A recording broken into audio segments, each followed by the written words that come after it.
el punto al que llega Alemania, ¿no? Que por fin dice, bueno, ¿qué estamos haciendo aquí? ¿Qué está pasando? Estamos, entre comillas, haciendo el tonto. Quiero decir, tenemos que ir a la guerra total. Que precisamente de lo que has hablado de Stalingrado, esa catástrofe, ¿no? Que también Antonio creo que lo has comentado, ese impacto que tiene en el público. Alemania hasta la fecha había vendido lo que pasaba de una forma más o menos disimulada, de bueno, hemos tenido una catástrofe, pero no es para tanto. Bueno, nos ha pasado esto, pero no es para tanto, no pasa nada, no os preocupéis. Pero aquí también se va a producir ese punto de inflexión que estuve viendo hace poco, que hubo una disputa entre Himmler y Goebbels de cómo vender lo que había pasado en Stalingrado. Himmler, al parecer, era partidario de hacer como que no había pasado nada, pero sin embargo Goebbels fue partidario de salir a dar ese famoso discurso anunciando que venían tiempos duros, porque de alguna manera lo que quiso es mm, motivar, arengar, llamémoslos como quiera, al pueblo para lo que se tenían que enfrentar, ¿no? Siendo lo más duro posible. Y esto fue un debate que los alemanes también tuvieron. Oye, ¿qué hacemos? ¿Seguimos haciendo como que no pasa nada o le contamos la cruda realidad al personal y empezamos ya a restringirles ciertos derechos que hasta la hora tenían? Entonces, yo me quedaría con esto. Pero bueno, si alguno quiere tomar la palabra. Yo quisiera decir una cosa una diferencia entre Marte, entre la situación en el saliente de Rzhev y Stalingrado.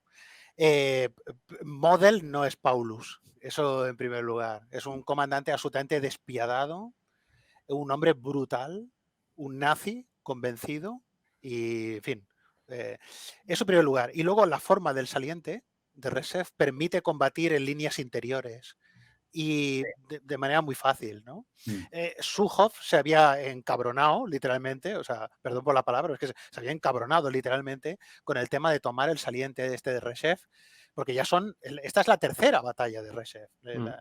Y de hecho, y utiliza incluso más carros de combate que la primera. Incluso hay dudas de si en una operación paralela de inteligencia los soviéticos no llegan, y no se ha conseguido dilucidar todavía, si no llegan a darle a los alemanes la noticia de que va a haber esta ofensiva para distraer, para hacer una especie de operación muy compleja de Maskirovka para distraer la atención de Stalingrado. Pero eso nunca se ha sabido y en todo caso Sukhov no lo sabía esto, porque esto era una cosa que Sí. tenía que manejar pues, el NKVD, Beria y su gente, Sudoplatov y esta gente que estaba encargada de las operaciones de diversión, que ya por sí mismos son un universo dentro del Frente Oriental, porque se olvida a menudo que ni enigma ni puñetas. La guerra de inteligencia en el Frente Oriental es la más compleja que hubo nunca, porque los rusos además tienen otra mentalidad diferente a las cuestiones de espionaje. Pero bueno,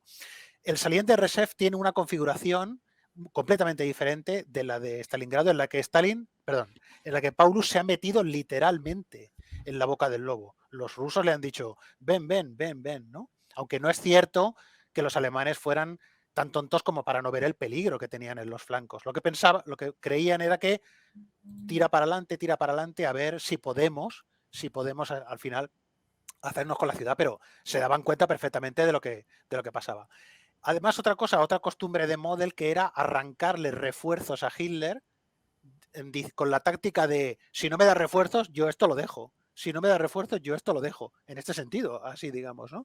Y arrancarle refuerzos de las reservas del OKH. Es decir, por ejemplo, en la segunda batalla de Rzhev, que es la del verano anterior, no la de noviembre, que es la que estamos hablando de Operación Marte, literalmente, prácticamente consigue que aniquilen a la Grossdeutschland dentro del saliente, porque es una división que él utiliza para, para que las divisiones de su noveno ejército no se desgasten, ¿no? En la batalla. Es decir, es una situación completamente diferente. Model cuenta con buenas líneas de ferrocarril para abastecerse.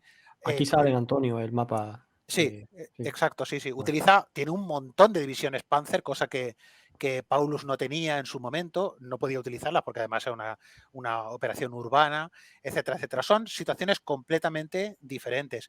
Eso independientemente de que, aparte de que Model era un comandante extremadamente duro, era muy hábil a la defensa, ¿no? Se había ganado el apelativo este de León de la defensa, ¿no? Etcétera. Es decir, que son dos situaciones completamente diferentes, aunque sea un gran fiasco soviético y ocultado, porque en las memorias de Sujov tú los lees y dices, ¿dónde está la Operación Marte? Georgi, digamos, ¿no? ¿Dónde está? Que te la has dejado, ¿no? Le echa la culpa a Koniev, como siempre, ¿no? Sí, Y sí, no, es que claro. Koniev, no sé qué, no sé cuánto, ¿no? Bueno, en fin, esta cosa, ¿no? Pero sí que es olvidada. Habrá muchas de estas operaciones olvidadas en la historiografía soviética. Habrá muchas, ¿no? No sé cuándo tendrán los rusos, no sé cuándo tendrán una historia oficial, digamos, como se dice en catalán, con cal, ¿no? O sea, como, porque es que son episodios como que parece que están tachados ahí con rotulador negro, ¿no? O sea que hay mucha tela que cortar ahí, ¿no? Bueno, Bueno, de hecho, perdón. ahora que ha puesto el mapa... Ah, perdona, no ibas a hablar. No, No, lo pongo no. otra vez. Lo No, pongo. que viendo el mapa de Risev recuerda un poco a un Kursk a la inversa y en Sí, pequeño. señor. Sí, Porque señor. realmente se ataca por dos lados, los soviéticos, solo que aquí no es norte-sur, aquí creo que es este-oeste, más o menos. Sí. Y bueno, se encuentran con una serie de cinturones defensivos y aquí la clave de la victoria está el uso inteligente de las reservas por parte de Model y el hecho de que tiene reservas, cosa que Paulus no lo va a tener. Exacto. Más abajo. En caso de tenerlas, son reservas muy pobres que poco pueden hacer. Entonces... Además, no es que es el uso inteligente de la reserva, es que es la rapiña, literalmente, de las reservas. Sí, también. Es decir, el OKH le envía la Grossdeutschland está en la zona de Rostov cuando empieza la batalla. Y le hubiera hecho falta a Paulus, ¿no? Pues no, claro, el otro, claro. Y el otro es que tenía la costumbre de secuestrar a las divisiones. Model, o sea, llamaba al cuartel general a Thomas, a Halder y esta gente y decía, necesito no sé qué, ya que ellos decían, espérese un momento que... No, entonces el tío llamaba directamente a la división y decía, cambien el empalme ferroviario, no sé qué, si no me lo como con patatas, literalmente. Y si te llamaba Model, era difícil, que te cubría de insultos completamente. Sí, o sea, era un personaje realmente... Y además contaba con la confianza de Hitler. Sí. Y luego lo veremos incluso cuando le advierte sobre Kursk. Hitler queda como diciendo, hey, si Model, que es un tío que no se echa atrás fácilmente, dice que esto va a ser, que no va a salir bien, reconsidera la situación, ¿no? Luego lo veremos cuando hablemos de Kursk. Pero literalmente es que roba las reservas. Luego también aparte me imagino, bueno, me imagino no, es que también fue así, que el tema de que el centro, el grupo de ejércitos centro, operaba en un área boscosa, porque bueno, todo el mundo tiene la idea de que Rusia es estepa, no, estepa era Ucrania y el sur de Rusia, donde estaba precisamente el grupo de ejércitos sur. Pero es que nos vamos al centro, es que Risev son inmensos bosques. Sí. Y bueno, lo mismo pasa con Estrella Polar, que uno de los sectores atacados creo que eran 20 kilómetros, un pasillo de 20 kilómetros que tenían que ir los rusos, que claro, eso, defensores apostados en los bosques es un blanco perfecto, sí. Vamos.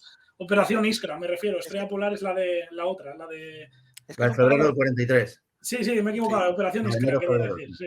Es que es un poco lo que dice Sergio, o sea, los soviéticos han hecho un aprendizaje extremadamente doloroso. Yo creo que no ha habido ningún ejército en la historia de la guerra que haya tenido que enfrentarse a un desafío, enfrentarse a un oponente que incluso, pues lo que decía él, incluso en los momentos más duros conserva una peligrosidad, o sea, es extremadamente peligroso los alemanes. Son los reyes de la maniobra, digamos, ¿no? Está basado toda su doctrina militar en la maniobra y en la iniciativa personal de los oficiales de delante, ¿no? Hasta en Bautzen, ahí en abril del 45 al ataque. Sí, es el ataque. O sea, un oficial alemán ve una gallina que cruza la carretera y la ataca directamente. Es la doctrina es la doctrina por delante. Rommel también. O sea, Rommel va hacia el Cairo, ¿no? Que dice, ¿pero dónde va este hombre? ¿No? Si no tiene. En fin, es el ataque, ¿no? Entonces son extremadamente peligrosos. Y a los soviéticos les tocó en suerte librar la guerra contra este enemigo. Un enemigo despiadado y además, lo que ya hemos dicho tantas veces, no solo es despiadado el enemigo, sino que la retaguardia también es despiadada. Es decir, un régimen que ni a los soldados ni a los civiles les va a dar cuartel de ningún tipo. O sea, por un lado y por el otro estás realmente fastidiado, ¿no? En ese sentido.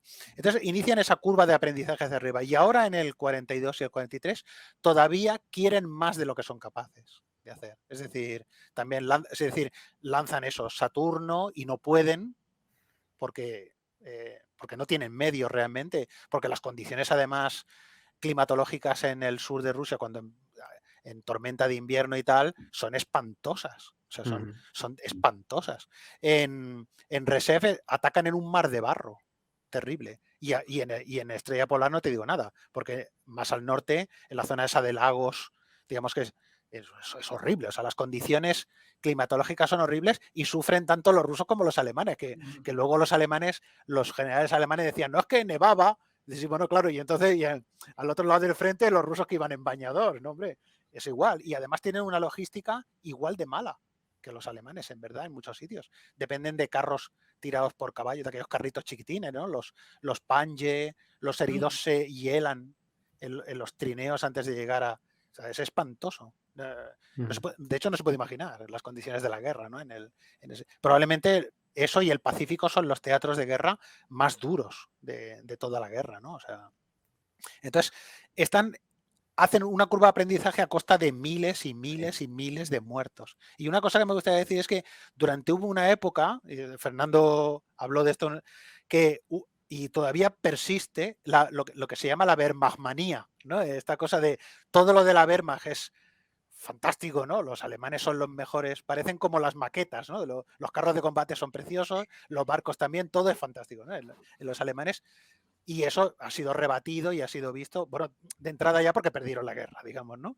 Pero luego además, ahora no caigamos tampoco en el embrujo de considerar al Ejército Rojo también una maravilla. Porque el Ejército Rojo también tiene unos defectos estructurales terribles. Incluso los conservará hasta el final. Incluso a pesar de ese amontonamiento de medios y del talento de hombres como Zhukov, Vasilevsky, Antonov, etcétera, etcétera, etcétera, ¿no? Pero ahora no digamos, bueno, pues los alemanes eran un paquete y entonces los soviéticos es que son los... Yo siempre digo lo mismo, si a mí me hubiera tocado si hubiera podido elegir qué soldado quería en la Segunda Guerra Mundial, hubiera dicho estadounidense. Sí. Porque antes de empezar ya tiran ahí todo lo que, ¿sabes? O sea primero democracia parlamentaria. Británico y no arriesgarte. Claro, cada soldado los norteamericano... americanos tienen más bajas que los británicos, muchas más. Cada soldado norteamericano estaba respaldado aproximadamente por unos 100 kilos de material. Que se dice pronto, el soldado japonés no llegaba ni a 1 kilo de material. Entonces, la diferencia es brutal, ¿no? De los alemanes, lo que ha dicho Antonio, que yo creo que es una visión que ha prevalecido durante muchísimo tiempo, es muy curioso, voy a hacer un pequeñísimo paréntesis, pero es muy curioso que la historia siempre ha considerado con un especial cariño, muchas veces no confeso, pero real, a los perdedores. Sí. O sea, consideramos que los mejores generales eran Aníbal, el general Lee, Napoleón, Rommel. Es decir, siempre son perdedores. Hay como si esperáramos algo más que no se hubiera producido por las razones que fueran, y entonces tratamos de entender por qué no se produjo eso que era esperable, que el mejor venciese, ¿no?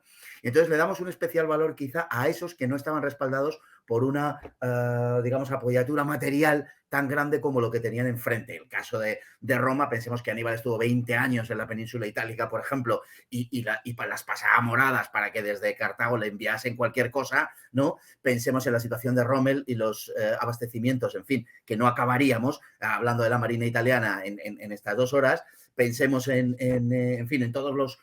en ese Napoleón que reta al mundo entero prácticamente y que tiene unas ciertas similitudes con la Alemania de la Segunda Guerra Mundial, particularmente en algunos momentos. Es decir, todo eso, ¿no? Claro, el ejército alemán tiene algo que es un sentido, y en general el nazismo tiene algo que es muy atrayente, que es la estética.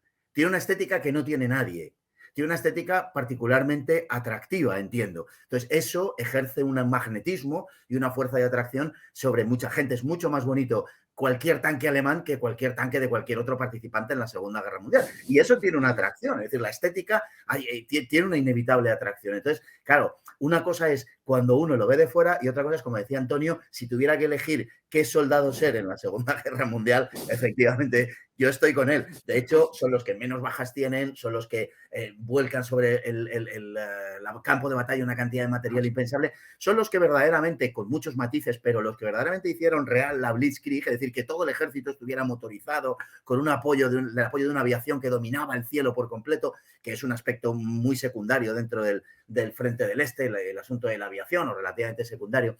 Pero centrándonos en el frente del este, sí quería decir que por los dos lados, por el lado alemán y por el lado soviético, se produce permanentemente un hecho que no deja de ser curioso, tratándose de quienes tenían los unos enfrente a los otros, y es que permanentemente se subestimaron. Es decir, tanto los alemanes acerca de los soviéticos como los soviéticos acerca de los alemanes creían que en cada momento casi que ahora ya sí, ahora ya vamos a lograr la derrota absoluta y completa, ¿no? Se ve muy bien, por ejemplo, en la batalla de mayo del 42, en la batalla de Kharkov, bueno, en eso que se ha dado llamar la batalla de Kharkov, que es un tema bastante complejo, pero bueno, y tal, donde los soviéticos, donde Stalin cree que va a destruir a los alemanes, sí, y está incluso pensando en el Vístula. O sea, sí, verdaderamente unas cosas de locos, ¿no? Y los alemanes, 3/4 de lo mismo. Los alemanes realmente empiezan la Operación Azul el 28 de junio del 42, precisamente aplazada por la batalla de Kharkov, y esa operación que empieza una semana más tarde que el año anterior, por cierto, que ya habían empezado tarde, igual que Kursk empezará una semana después que la propia Operación Azul, es decir, los alemanes cada vez van empezando más tarde, lo cual también es significativo hasta cierto punto, y creen que la Operación Azul, ahora sí que Hitler, no como en Barbarroja, ahora sí que Hitler, sin la oposición de sus generales, puede perseguir los objetivos que de verdad quiere, que son los campos de petróleo y Ucrania, y ahora sí que lo va a conseguir y va a destruir el Ejército Rojo por completo, ¿no? Bueno, sabemos que no fue así, sabemos que le esperaban en el Volga, sabemos todo esto, pero esa subestimación del uno hacia el otro es algo que llama poderosamente la atención. No hubo nunca un golpe definitivo, ni en Smolensk, ni en las batallas anteriores de las fronteras, ni en Moscú, ni en Stalingrado, ni en Kursk. Son puntos de inflexión, lógicamente, pero eso no se produjo nunca. Y sin embargo, se mantuvo hasta el mismísimo final. En términos militares, por ejemplo, llama la atención la poca consideración relativa que ha merecido la batalla de Berlín, por ejemplo, ¿no? En Berlín, los soviéticos pierden 300.000 soldados, considerado Berlín todo el asalto. En fin, una batalla gigantesca, es gigantesca. Una batalla monstruosa. Y sin embargo, bueno, Berlín, pues nada, nos ponen las imágenes ahí en la Unter den Linden tirando de los cañones de 76 y tal. Bueno, cuando analicemos esto, tengamos en cuenta esa tendencia, digamos, a subestimar al otro creyendo que estaba en las últimas. Y se ve muy bien, y ya termino, se ve muy bien cuando, aposentados ya los soviéticos desde agosto del 44 en el Vístula, en Varsovia, Hitler está convencido, y en cierta manera tiene una parte de razón, de que los soviéticos, dice, están rebañando sus últimas reservas porque las tropas que se encuentran son de gente muy mayor o muy jóvenes, ¿no? Y dicen, pues, y verdaderamente, claro, es que la movilización soviética fue brutal. Quizá fue lo que le faltó verdaderamente a Alemania, que efectivamente en la época de la que estamos hablando es cuando se produce esa movilización que desde luego la Unión Soviética había ya llevado a cabo desde el principio, e incluso me atrevería a decir que casi antes del principio, efectivamente, y también por otro lado, y hasta cierto punto, incluso Gran Bretaña. Toynbee, en su libro de la guerra de Hitler, la Europa de Hitler, perdón, en el prólogo, cuenta cómo después de la guerra supo, porque no se podían imaginar en aquel momento, que Alemania no había llevado a cabo la movilización real hasta el año 43. Él dice cómo en la Gran Bretaña de 1940 los británicos movilizan a las mujeres para la producción, etcétera, y para poder liberar hombres en consecuencia para ir a formar las unidades militares. Y entonces un amigo suyo le dice a don Arnoldo Toynbee, le dice, bueno, ahora vamos a igualar ya a los alemanes en cuanto a efectivos porque vamos a movilizar a las mujeres. Y Toynbee cuenta cómo entonces él sonreía tristemente pensando, sí, hombre, como si los alemanes no estuvieran movilizando a las mujeres. Pues efectivamente no las estaban movilizando.